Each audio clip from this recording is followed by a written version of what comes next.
Hi, Teresa here from Teresa Gulliver Counseling. I want to talk a little about self-soothing. So soothing is something that we learn as children. You're teaching this to your children through touch, through holding. When they're upset, they are soothed. They realize that their discomfort can be eased. And we gain this skill to do ourselves as we age, as we grow and become adults. Really beneficial for our physical and our emotional well-being.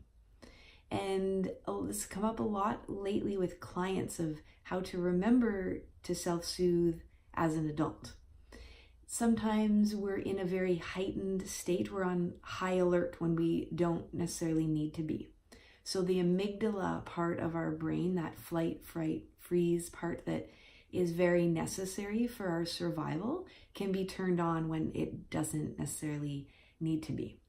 If we've experienced some past trauma, this can also be sparked where this part of our brain, the amygdala, can also be the memory center of our brain. It's where we process a lot of feelings and emotions.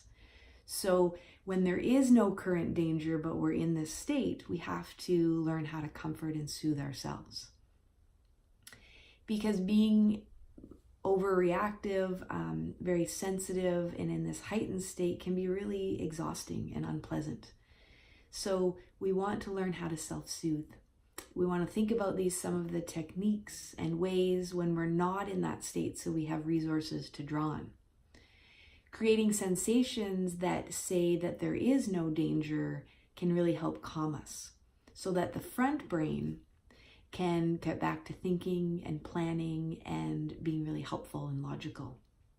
So we build up our tolerance. We don't want to block the feelings and numb out necessarily. We don't want to act out in ways that are unhelpful.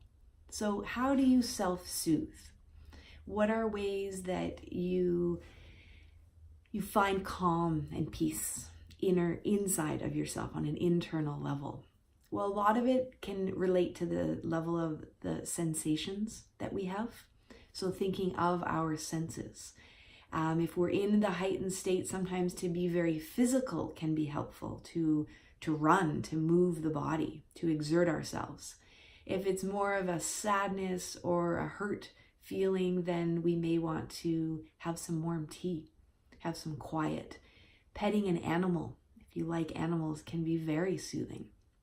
Thinking about creating sensory experiences, so having a warm bath, right, where your whole body is immersed in warm water can be very calming.